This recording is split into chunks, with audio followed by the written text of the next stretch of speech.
नमस्कार, मेरा नाम धर्मांशु धाकड़ है। मैं पीएचडी कर रहा हूँ पॉलिटिकल साइंस में। आज हम बात करने वाले हैं एयर पोल्यूशन की। एयर पोल्यूशन एक मसला तो है ही, पर अगर हम देखें कि वो हमारे डेमोक्रेसी के बारे में क्या बता सकता है,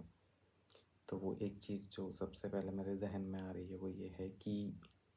कैसे एयर पोल्यूशन एक एग्ज़ाम्पल बन सकता है जो कि हमको ये बता सकता है कि there are limits to democracy. मतलब हमारे लोकतंत्र में कुछ लिमिटेशंस हैं जो कि ये इशू जो है वो उसको उजागर करता है कि जैसे काफ़ी सारे इश्यूज हैं जो लोगों को पोलराइज कर देते हैं, पार्टीशन होते हैं जिसमें एक सेक्शन दूसरे सेक्शन की तरफ पिट हो जाता है और कुछ लोग उस मुद्दे पे एग्री करते हैं, कुछ लोग उस मुद्दे पे नहीं एग्री करते हैं, तो एक पोलराइजिंग मुद्दा बनता है। पर मुझे लगता है कि एयर पोल्यूशन उन मुद्दों में से है जिसको अगर हम पॉलिटिकल पार्टीज़ पे डिमांड पोज करें कि ये मसले को सॉल्व करिए, तो मुझे नहीं लगता कोई भी सेक्शन आके उठ के ये बोलेगा कि नहीं नहीं नहीं ये तो हमारे हित में नहीं जा रहा है, तो आप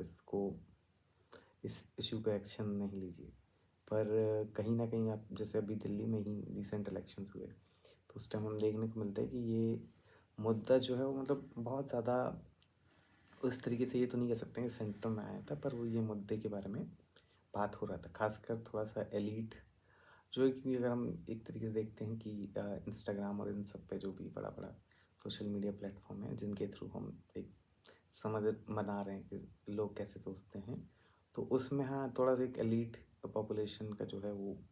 ओपिनियन ज़्यादा मैटर कर जाता है। तो वहाँ हम देखने को मिलते हैं काफ़ी लोग बात कर भी रहे होते हैं, पर अब उसमें देखने की बात जो वो ये है कि सारी पार्टीज़ जो हैं वो इस मुद्दे पे कुछ ज़्यादा बोली नहीं। एक आध वीडियो जो है राहुल गांधी जो कांग्रेस के one of the main leaders हैं वो इस मुद्दे पे बात करे, पर वो भी मतलब एक कॉन्क्रीट प्लान लेके नहीं आए कि ये हम इस तरीके से एयर पोल्यूशन को हम कम कर सकते हैं। वो बात तो करें पर कोई कॉन्क्रीट सॉल्यूशंस लग नहीं रहे थे उनकी बात को सुन के। फिर हम देखते हैं कि सारा पार्टीज जो है वो इस चीज़ को सेंटर में नहीं लेता है। एट द सेम टाइम लोग भी उसको मतलब बहुत ऐसा इशू नहीं मान रहे हैं कि उस वजह से हम किसी पार्टी को वोट नहीं करेंगे। और वो इसलिए भी क्योंकि उनको लगता है कि respective of whoever comes to power वो इस मुद्दे को नहीं सॉल्व कर सकता है या नहीं करने का मनसा है। तो ये दोनों ही हमको देखने को मिलता है। तो खास कर दिल्ली में, बाकी अभी देखने को मिल रहा है मुंबई में भी काफ़ी बेकार AQI हो रहा है, पर दिल्ली में जो हम देखने को मिल रहा है वो ये है कि सब लोग चाहते हैं कि हाँ एयर पोल्यूशन कम हो। मतलब सबसे लोअर क्लास का आदमी से लेके एलीट इंसान जो है वो भी ये चाह रहा है कि हाँ एयर पोल्यूशन कम हो। सारा media houses, politicians, educational hubs और मतलब जितना भी एलीट क्राउड तुम देख सकते हो वो सारा क्राउड जो है वो दिल्ली में बस रहा है, और उसके बावजूद भी AQI कम नहीं हो रहा है। तो विच मीन्स कि जो जो भी एक बातें होती हैं कि हाँ हम 2047 तक विकसित भारत बन जाएंगे और हमारा 5 ट्रिलियन का इकॉनमी बन जाएगा या हो चुका है, तो या फिर हम जैसे थर्ड लार्जेस्ट इकॉनमी है, ये सब जो है वो एक तरीके से बातें जो हैं वो मतलब फ्रूटफुल नहीं लगती हैं। वो सब लगता है कि वो क्या डेटा है, उसका क्या करेंगे हम, अगर हमको नॉर्मल से एक हवा साफ नहीं करवा पा रहा है। पूरा इंडियन स्टेट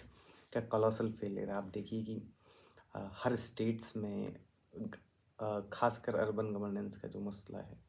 तो वो सब जगह परसिस्ट कर रहा है। कितना भी बड़ा सिटी हो हमारे यहाँ, ठीक है, जो IT हब हो या कुछ भी हब हो, उससे कोई मतलब नहीं है। और अक्रॉस द पार्टीज़ जो है वो इसमें फेल करें, किसी कोई ज़्यादा कोई कम, ये सब अपना हिसाब से लोग जो हैं उसका जजमेंट कर सकते हैं। बट ये देखने को मिलेगा कि सारी पार्टीज़ जो हैं एटलीस्ट इन फ्रंट्स पे तो बहुत बुरी तरीके से काम कर रही हैं। और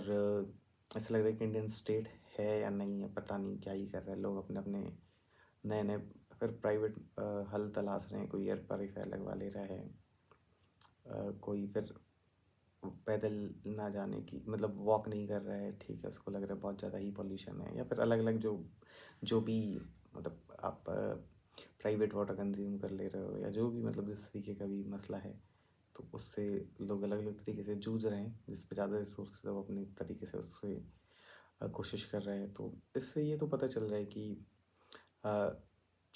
कि हमारा जो भी दावे हैं हमारे इंडियन स्टेट को लेके, इतना जीडीपी है, ये है, वो है, इतना परसेंट ग्रोथ कर रहे हैं, ये सब हो रहा है, ये सब मतलब बकवास लग रहे हैं। ठीक है, एटलीस्ट कॉमन सिटीजन की ज़िंदगी में तो कोई बहुत राहत नहीं हो रही है गवर्नेंस लेवल पे, फर्स्ट थिंग। सेकंड थिंग कि ये हमारी डेमोक्रेसी की लिमिट को भी बता रहा है कि इवन अगर हम चाहें भी कि हम सरकार को ये 5 काम जो हैं इस पे कुछ, मतलब 5 एक नंबर ले रहा हूँ, जो भी, मतलब मान लीजिए 5 मेजर इश्यूज़ जिन पर सब लोग साथ में आ रहे हैं और पार्टी से चाह रहे हैं कि रेस्पॉन्ड करें, पर पार्टीज़ हमको वो ऑफ़र ही नहीं कर रही, कोई भी पार्टी ऑफ़र नहीं कर रही। तो ये डेमोक्रेसी की लिमिट को दिखा रहा है कि चॉइसेस, मतलब मे बी इंडिया में बहुत सारा पार्टी, मतलब एज़ कम्पेयर टू बाकी डेमोक्रेसी में इंडिया में भरमार है पार्टीज़ की, ठीक है। और डिस्पाइट दैट वो सभी लगभग, मतलब ऐसे लग रही हैं कि ये सारे 5 फ्रंट्स पे सारी पार्टीज़ को एक कंसेंसस बना लिए हैं कि नहीं करेंगे, कुछ नहीं कर पाएँगे, या हमको नहीं लग रहा है कि एटलीस्ट वो हमको कन्विंस कर पा रहे हैं, उनके पास कोई एजेंडा है। तो ये हमारी डेमोक्रेसी की लिमिट को भी बता रहा है कि डेमोक्रेसी मतलब इट्स लाइक कि बहुत छोटा-छोटा कुछ वेलफेयर मेजर्स या कुछ इधर-उधर जो है आप सरकारों से ले सकते हैं। अदरवाइज़ लार्ज लेवल पे कोई ट्रांसफॉर्मेशन गवर्नेंस लेवल पे सरकार नहीं कर पा रही। तो ये डेमोक्रेसी की लिमिट को भी बता रहा है, but at the same time इसका सॉल्यूशन भी डेमोक्रेसी से ही आएगा कि कुछ नया फोर्सेस आए, नया पार्टी आए, पुरानी पार्टी हैं जो उनको हम थ्रू नॉट वोटिंग या through any other means by discussion और एनीथिंग, उससे हम उनको कंपेल करें कि they have to take this issue seriously, they have to bring some sort of intellectuals जो अच्छा पॉलिसी बनाए, पॉलिसी के साथ साथ इम्प्लीमेंटेशन आए, बजट का रीएलोकेशंस और ये सब हो, तो उस बारे में कुछ बात बढ़े। और ये बात सच है क्योंकि ये डिस्कशन को इसलिए ही मैं चाह रहा हूँ कि ये थोड़ा बात में डिस्कोर्स में आए, इसलिए कि पता है, मतलब जब इलेक्शंस आएंगे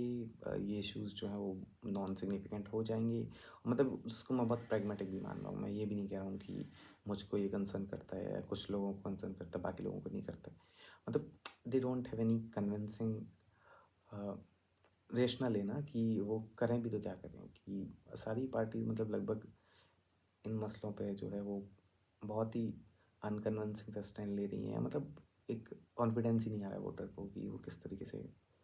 पार्टीज़ को ट्रस्ट कर ले इस पे। तो हाँ, तो यही मतलब इस सब पे आई डोंट नो इवन क्या सॉल्यूशन हो सकता है, पर at least we should talk about it. जहाँ भी अपने दोस्तों से, आस-पास, सोशल मीडिया, जिस भी तरह के, एटलीस्ट ये तो रहे पॉलिटिशियंस को कि हाँ, लोग बात कर, एटलीस्ट ये हमको वोट देंगे नहीं देंगे वो बात का मसला है, इस पे नहीं देंगे तो किस पे देंगे, पर